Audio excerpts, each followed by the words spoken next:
Assalamualaikum warahmatullahi wabarakatuh. Assalamualaikum ya ahi ya uhti. Jadi nyanyi deh. Dan mudah-mudahan dijawab karena menjawab salam itu wajib loh. Betul sekali. Bertemu kembali dengan kita berdua. Ada saya Sahrul Gunawan. Saya Zizi Syahab, seperti biasa dalam acara Berita Islami Masa Kini. Oke, hari ini kita mau bahas apa aja? Yang pertama kita akan bahas ini pasti sebagian besar belum tahu ini nih ya.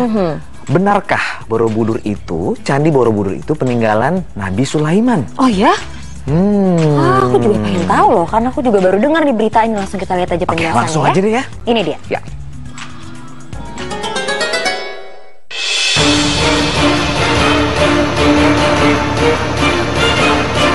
Benarkah Borobudur peninggalan Nabi Sulaiman? Mendengar pertanyaan tersebut, tentu banyak orang yang akan mengernyitkan dahi sebagai tanda ketidakpercayaannya. Mungkin demikian pula dengan Anda, sebab Nabi Sulaiman alaihissalam adalah seorang utusan Allah Subhanahu wa Ta'ala yang diberikan keistimewaan mampu menaklukkan seluruh makhluk ciptaan Allah, termasuk angin yang tunduk di bawah kekuasaannya atas izin Allah. Bahkan, burung dan jin selalu mematuhi perintah Sulaiman. Menurut Sami bin Abdullah al-Makhlud dalam bukunya yang berjudul Atlas Sejarah Nabi dan Rasul, Nabi Sulaiman diperkirakan hidup pada abad ke-9 sebelum Masehi atau sekitar 3000 tahun yang lalu.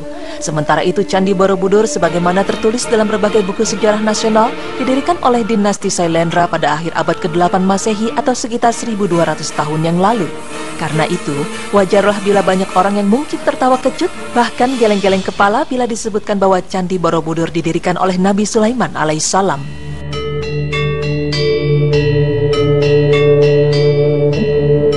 Lalu, bagaimana bisa dikatakan bahwa Candi Borobudur merupakan peninggalan Nabi Sulaiman yang hebat dan agung itu? Apa bukti-bukti yang menunjukkannya? Dan benarkah ada jejak-jejak Islam di candi terbesar yang sempat menjadi salah satu dari 7 keajaiban dunia tersebut? Tentu hal ini memerlukan penelitian yang komprehensif dan melibatkan berbagai pihak untuk membuktikan validitas dan kebenarannya. Dalam bukunya Borobudur dan Peninggalan Nabi Sulaiman, Kiai Haji Fahmi Basya menyebutkan beberapa ciri-ciri Candi Borobudur yang menjadi bukti sebagai peninggalan putra Nabi Daud tersebut. Di antaranya hutan atau negeri Sabah, makna Sabah, nama Sulaiman, buah maja yang pahit, dipindahkannya istana Ratu Sabah ke wilayah kekuasaan Nabi Sulaiman, bangunan yang tidak terselesaikan oleh para jin, tempat berkumpulnya Ratu Sabah dan lainnya. Tentu saja banyak yang tidak percaya bila Borobudur merupakan peninggalan Sulaiman. Di antara alasannya, karena Nabi Sulaiman hidup pada abad ke-10 sebelum Masehi, sedangkan Borobudur dibangun pada abad ke-8 sebelum Masehi. Kemudian menurut banyak pihak, peristiwa dan kisah Sulaiman itu terjadi di wilayah Palestina dan Sabah di Yaman Selatan, sedangkan Borobudur di Indonesia.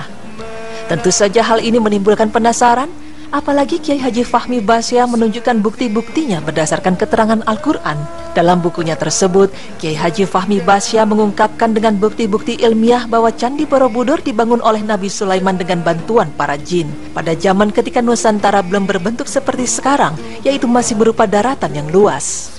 Menurut Kiai Haji Fahmi Basya, batu-batu di Candi Borobudur banyak ditemukan simbol segi 6 dengan lingkaran di bawahnya. Dan tahukah Anda bahwa simbol tersebut merupakan simbol lafaz Bismillah? Agar kita lebih memahami bukti pertama ini, ada baiknya jika kita mengetahui simbol lafaz Bismillah. Simbol itu bisa dibuat dengan melukis sebuah 7 buah lingkaran sama besar, yang salah satu lingkaran berada di tengah dan dikelilingi oleh 6 lingkaran lainnya. Masing-masing lingkaran memiliki satu huruf pada lafaz Bismillah, yaitu Ba, Shin, Mim, Alif, Lam, dan Ha. Jika keenam lingkaran di luar masing-masing titik pusatnya secara berurutan dihubungkan dengan garis, kemudian lingkaran-lingkaran yang di luar itu dihapus, jadilah bentuk itu sebagai segi 6 dengan lingkaran di tengahnya. Itulah simbol lafaz Bismillah. Selain itu, dalam bukunya tersebut, ia juga mengungkap secara ilmiah bahwa Candi Borobudur dahulunya bukan di tempat seperti yang sekarang, melainkan sempat mengalami pemindahan dengan kecepatan pemindahan melebihi kecepatan cahaya, yaitu 60.000 kali. Hal ini mengakibatkan kontur Candi Borobudur mengalami perubahan. Pemindahan candi ini sesuai cerita dalam Al-Quran yang artinya, berkatalah seorang yang mempunyai ilmu dari Alkitab, aku akan membawa singgasana itu kepadamu sebelum matamu berkedip. Maka tatkala Sulaiman melihat singgasana itu terletak di hadapannya, ia pun berkata, Ini termasuk kurnia Tuhanku untuk menguji apakah aku bersyukur atau mengingkari akan nikmatnya. Dan barang siapa yang bersyukur, maka sesungguhnya dia bersyukur untuk kebaikan dirinya sendiri. Dan barang siapa yang ingkar, maka sesungguhnya Tuhanku maha kaya, lagi maha mulia. Quran Surah An-Naml ayat 40. Selama ini yang sering diungkapkan adalah bahwa pemindahan itu terjadi dari Yaman ke Palestina. Namun sesungguhnya bukti nyatanya belum pernah ditemukan. Fakta inilah yang kemudian dikaitkan oleh Kiai Haji Fahmi Bahsyah mengenai Candi Borobudur sebagai peninggalan Nabi Sulaiman. Pertanyaan selanjutnya adalah, jika demikian lalu di mana letak Candi Borobudur sebelum dipindahkan? Jawaban yang terdapat dalam buku itu adalah di kawasan Candi Boko yang terletak di Kabupaten Bantul. Di kawasan tersebut nampak bekas-bekas adanya candi besar. Namun candi besar itu hilang, entah bagaimana hilangnya. Yang jelas bukan karena hancur atau runtuh. Bahkan di kawasan Candi Boko ditemukan serpihan-serpihan sisa candi yang konturnya mirip dengan kontur Candi Borobudur. Hanya saja kontur yang ada di kawasan Candi Boko ini tampak lebih jelas dibandingkan dengan kontur yang ada di Candi Borobudur. Hal ini akibat pemindahan dengan kecepatan 60.000 kali kecepatan cahaya.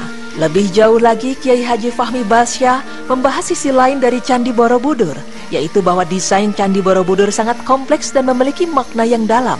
Misalnya, relief yang ada di dinding-dindingnya, ukuran volume candi yang membentuk balok Al-Quran 23 x 23 x 12 sama dengan 6.348, sama dengan jumlah ayat dalam Al-Quran, beserta basmalah. Bahkan bukti foto Google Earth juga menunjukkan bahwa puncak candi membentuk sebuah garis lurus yang menghubungkannya dengan Rukun Syam dan Hajar Aswad Ka'bah. Dan banyak lagi fakta-fakta yang dikemukakan dalam bukunya itu. Tak hanya itu, menurut Fahmi Bahsyah, melalui relief-relief yang ada memang terdapat beberapa simbol yang mengesankan dan identik dengan kisah Sulaiman dan Ratu Saba. Kemudian tanda-tanda ini dikaitkan keterangan Al-Quran. Pertama, seperti adanya relief tabut, yaitu sebuah kotak atau peti yang berisi warisan Nabi Daud alaihissalam kepada Sulaiman. Konon, di dalamnya terdapat kitab Zabur, Taurat, dan tongkat Musa. Pada relief yang terdapat di Borobudur, tampak peti atau tabu itu dijaga oleh seseorang. Mengenai masalah tabut ini sudah dijelaskan dalam Al-Quran yang artinya, dan Nabi mereka mengatakan kepada mereka, sesungguhnya tanda ia akan menjadi raja ialah kembalinya tabut kepadamu. Di dalamnya terdapat ketenangan dari Tuhanmu dan sisa dari peninggalan keluarga Musa dan keluarga Harun. Tabut itu dibawa malaikat. Sesungguhnya pada yang demikian itu terdapat tanda bagimu jika kamu orang yang beriman. Quran Surah Al-Baqarah ayat 248. Dalam bukunya disebutkan juga relief kedua, yaitu ditemukan pekerjaan jin yang belum selesai akibat mengetahui Sulaiman telah wafat. Saat mengetahui Sulaiman wafat, para jin pun menghentikan pekerjaannya, dan di Borobudur terdapat patung yang belum tuntas diselesaikan. Patung itu disebut dengan Unfinished Solomon. Ketiga, para jin diperintahkan membangun gedung yang tinggi dan membuat patung-patung. Seperti diketahui banyak patung yang ada di Borobudur, sedangkan gedung atau bangunan yang tinggi itu maksudnya adalah Candi Prambanan. Begitulah yang diteliti oleh Kiai Haji Fahmi Bahsyah. Kiai Haji Fahmi Bahsyah juga menyebutkan dalam bukunya bahwa relief keempat adanya relief Nabi Sulaiman berbicara dengan burung-burung dan hewan-hewan. Bahkan sejumlah frame relief Borobudur bermotifkan bunga dan burung. Di sana terdapat pula sejumlah relief hewan lain seperti gajah, kuda, babi, anjing, monyet, dan lainnya. Kelima, kisah Ratu Saba dan rakyatnya yang menyembah matahari dan bersujud kepada sesama manusia. Menurut Fahmi Bahsyah, Saba artinya berkumpul atau tempat berkumpul. Ungkapan burung hud-hud tentang Saba karena burung tidak mengetahui nama daerah itu. Ditambahkan Fahmi Bahsyah bahwa tempat berkumpulnya manusia itu adalah di Candi Ratu Boko yang terletak di sekitar 36 km dari Candi Borobudur. Jarak ini juga memungkinkan burung menempuh perjalanan dalam sekali terbang. Untuk masalah menyembah matahari, dari Candi Ratu Boko memang nampak sekali proses terbit dan terbenamnya matahari. Banyak wisatawan yang mengejar proses sunset maupun sunrise di candi tersebut. Bisa jadi memang dulunya candi tersebut dibangun di sana dengan maksud agar mudah menyembah matahari. Wallahu alam. Keenam, Saba ada di Indonesia, yakni Wonosobo. Dalam Al-Quran disebutkan bahwa wilayah Saba ditumbuhi pohon yang sangat banyak. Dalam Kamus Bahasa Jawi Kuno yang disusun oleh Dr. Maharsi, kata wana bermakna hutan. Jadi menurut Fahmi, Wana Saba atau Wonosobo adalah hutan Saba. Tanda-tanda ketujuh adalah buah maja yang pahit. Ketika banjir besar menimpa wilayah Saba, pepohonan yang ada di sekitarnya menjadi pahit sebagai azab Allah kepada orang-orang yang mendustakan ayat-ayatnya. Allah berfirman yang artinya, Tetapi mereka berpaling, maka kami datangkan kepada mereka banjir yang besar dan kami ganti kedua kebun mereka dengan 2 kebun yang ditumbuhi pohon-pohon yang berbuah pahit, pohon atsal dan sedikit dari pohon sidar. Quran Surah Saba ayat 16. Kedelapan, nama Sulaiman menunjukkan sebagai nama orang Jawa. Kebanyakan dari awalan kata Su merupakan nama-nama Jawa, dan Sulaiman adalah satu-satunya nabi yang namanya berawalan Su. Tanda ke-9 yaitu ditemukan surat Nabi Sulaiman kepada Ratu Saba di kolam pemandian Candi Ratu Boko. Dahulu, Sulaiman berkirim surat kepada Ratu Saba melalui burung hudhud. Pergilah kamu dengan membawa suratku ini. Quran Surah An-Naml ayat 28. Menurut Fahmi, surat itu ditulis di atas plat emas sebagai bentuk kekayaan Nabi Sulaiman. Surat tersebut bertuliskan Bismillahirrahmanirrahim. Ke-10, adanya bangunan yang tinggal sedikit atau Sidrin Khalil. Bangunan yang tinggal sedikit itu adalah wilayah Candi Ratu Boko, dan di sana terdapat sejumlah stupa yang tinggal sedikit. Menurut Fahmi, ini membuktikan bahwa istana Ratu Boko adalah istana Ratu Saba yang dipindahkan atas perintah Sulaiman. Selain bukti-bukti di atas, menurut Fahmi, masih banyak lagi bukti lainnya yang menunjukkan bahwa kisah Ratu Saba dan Sulaiman terjadi di Indonesia. Seperti terjadinya angin muson yang bertiup dari Asia dan Australia, kisah istana yang hilang atau dipindahkan, dialog Ratu Bilqis dengan para pembesarnya ketika menerima surat Sulaiman, nama Kabupaten Sleman, Kecamatan Salaman, Desa Salam, dan lainnya. Nah pemirsa, lalu apakah Anda juga meyakini bahwa Borobudur merupakan peninggalan Sulaiman?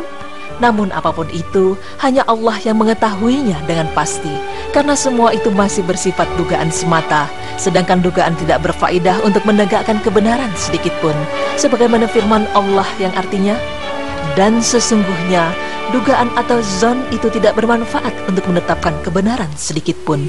Quran Surat An-Najm ayat 28.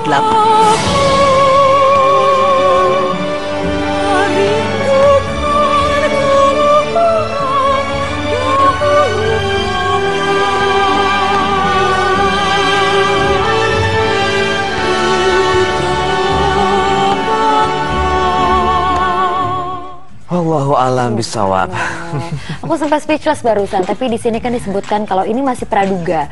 Jadi antara kebenarannya atau tidak benarnya masih 50-50 ya. Betul sekali. Jadi memang lebih baik kita tidak perlu berpraduga ya, karena dalam Islam berpraduga itu ya tidak ada faedahnya. Betul sekali. Yang menjadi tugas kita semua adalah menjaga kekayaan yang ada di Indonesia ini ya. Setuju. Sebagai budaya bangsa pastinya. Setuju banget. Selanjutnya kita akan bahas tentang pengaruh warna dalam kehidupan manusia.